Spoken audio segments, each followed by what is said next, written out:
In this video, I'm going to show you a simple but powerful way to sidechain a kick in 808 in FL Studio Mobile. This method keeps your kick punchy, your 808 clean, and your mix controlled, without using manual automation clips. We'll go with compression for sidechaining. While you can use a limiter as well, compression tends to work better. Alright, let's create an effect track and throw in a compression. Don't forget to label it. Limiter works for sidechaining in FL Studio Mobile, but I use compression because it gives more control. I can adjust the threshold, ratio, and release so the 808 ducks only when the kick hits and comes back smooth. Limiter is more like a hard cut.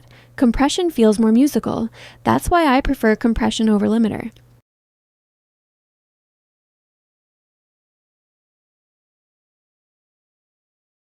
Let's create a new effects channel for the 808. Our goal is to leave the main 808 channel fader as it is.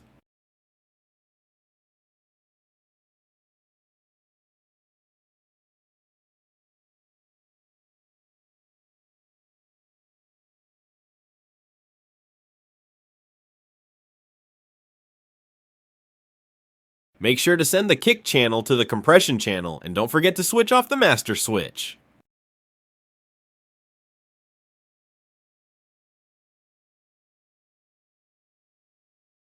Alright, go ahead and send the main 808 to the 808 channel that we set up earlier.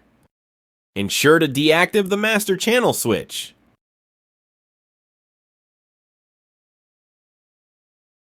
Alright, now let's send that 808 effect channel over to the compression channel. Also, make sure to switch off the master channel here as well.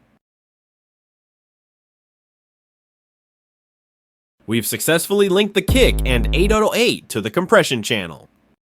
Alright, let's get the compressor ready for sidechaining. Turn the ratio all the way up to infinite for maximum ducking. Set threshold to 25 dB. The ratio determines how much the bass is reduced when the kick drum plays, while the threshold sets whether or not the bass will actually be lowered at all. Make sure to switch off the auto gain. Keep in mind, the level serves as a makeup gain later. Alright, go ahead and slide the attack fader all the way down. The release time for sidechaining really varies based on the genre of music. I'm aiming for a punchy kick drum, so I'll adjust the release time to be a bit slower.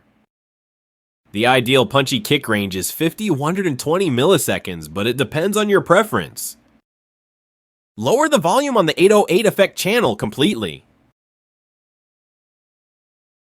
Turn off the kick channel and just play the 808. Alright, so what we want to do is gradually raise the volume of the 808 channel until it hits that threshold line.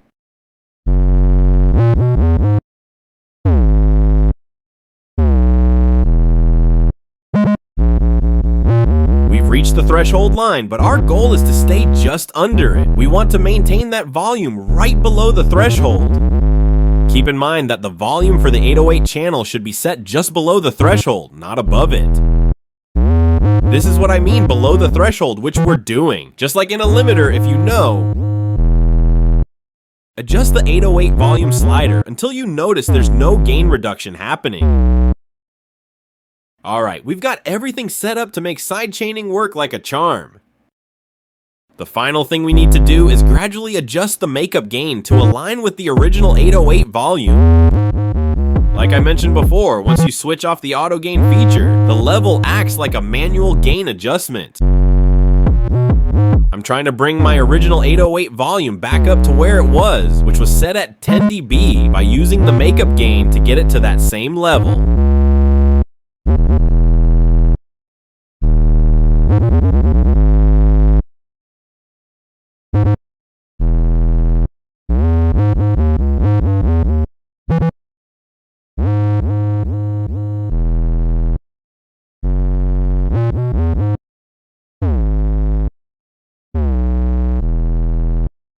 I've managed to get my volume back to where it used to be, and you know what? Sidechaining is already doing its thing effectively.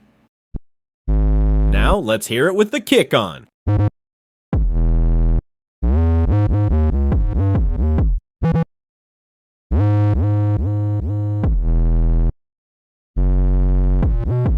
The kick certainly has power now. Can you feel the impact?